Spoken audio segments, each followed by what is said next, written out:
I started working the graveyard shift at a 24-hour laundromat when I was 21.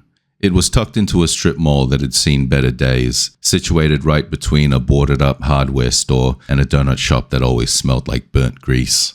All the machines were self-service, so my job was mostly keeping the peace, wiping down the folding tables, and making sure the lint traps didn't turn the place into a giant tinderbox. It was a Tuesday, maybe 3 o'clock in the morning, and the place was a ghost town. The hum of the industrial dryers was usually a nice bit of white noise, but that night, the silence between the cycles felt heavy. I just finished mopping the back area and was heading to the front to check the coin machine when I heard a metallic clack. I figured it was just one of the older machines finishing a spin cycle, so I didn't think much of it. But then I heard it again. The distinct sound of a dryer door being swung open and then closed shut. I walked down the center aisle looking at the rows of machines. Every single one of them was empty.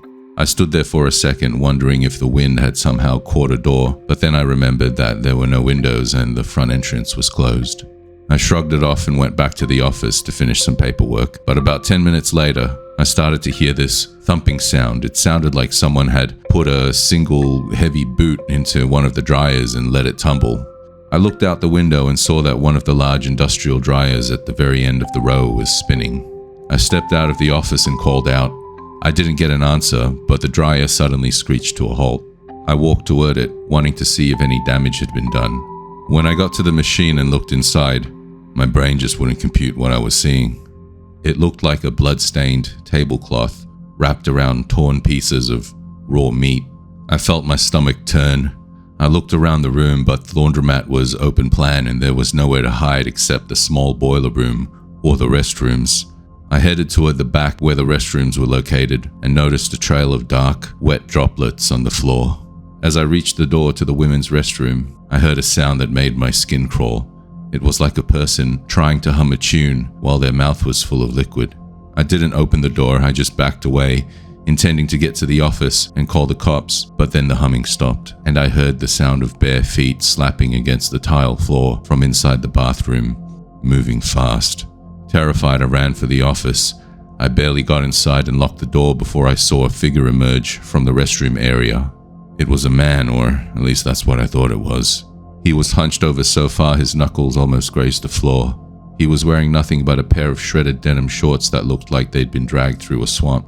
His skin was a sickly, translucent gray, and his hair was coming out in patches. I grabbed the phone and dialed 911, my eyes fixed on the guy. I told the dispatcher that a man who looked severely ill, or at the very least under the influence, had broken into the laundromat and was acting aggressively.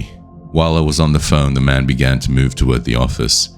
He didn't walk, it was more like he skidded, his limbs moving in these jerky, unnatural movements. When he reached the glass wall of my office, he didn't knock. He just pressed his forehead against the glass and then started to slide it back and forth, leaving this streak of dark grime on the window.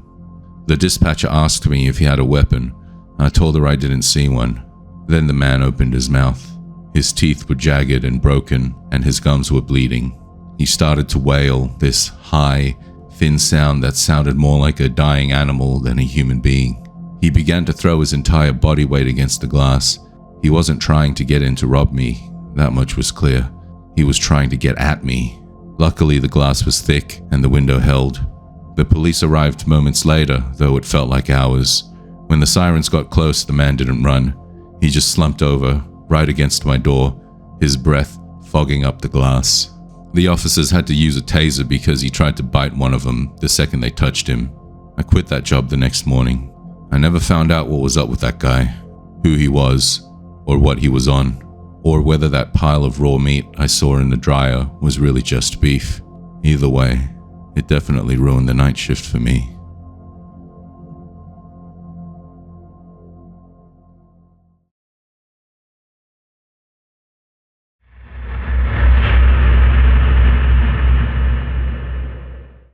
I've always been a bit of a skeptic when it came to those horror stories you hear about online dating.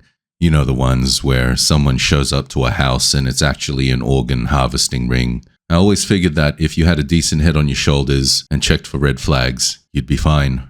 But after what happened to me last fall, I don't think I'll ever be able to look at another dating app the same way again. It's one of those things that stays with you, tucked into the back of your mind, reminding you just how easy it is for someone to set a trap if they know exactly what buttons to push. It started on a Tuesday night. I was scrolling through Bumble, mostly just out of boredom, when I matched with a girl named Amanda. Her profile was pretty much exactly my type.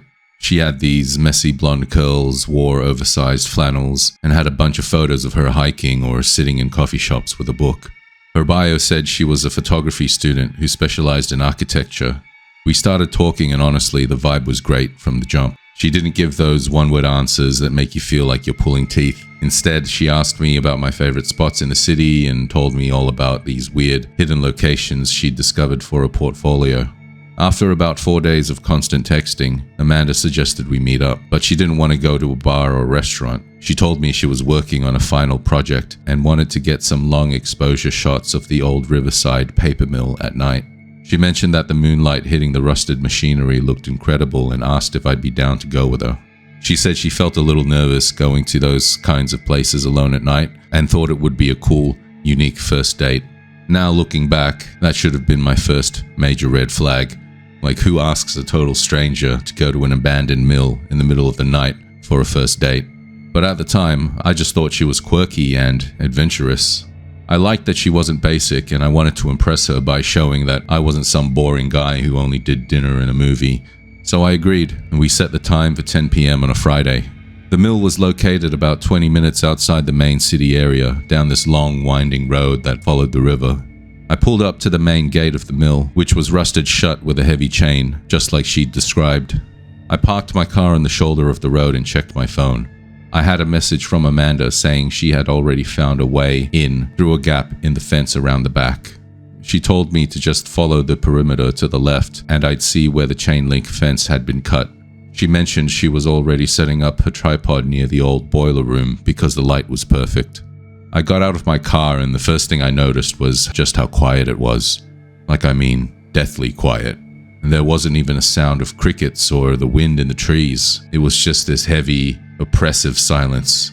I grabbed my phone, turned on the flashlight, and started walking along the fence. My heart was already beating a little harder than usual, but I told myself I was just being jumpy because of the setting. I didn't want to look like a coward.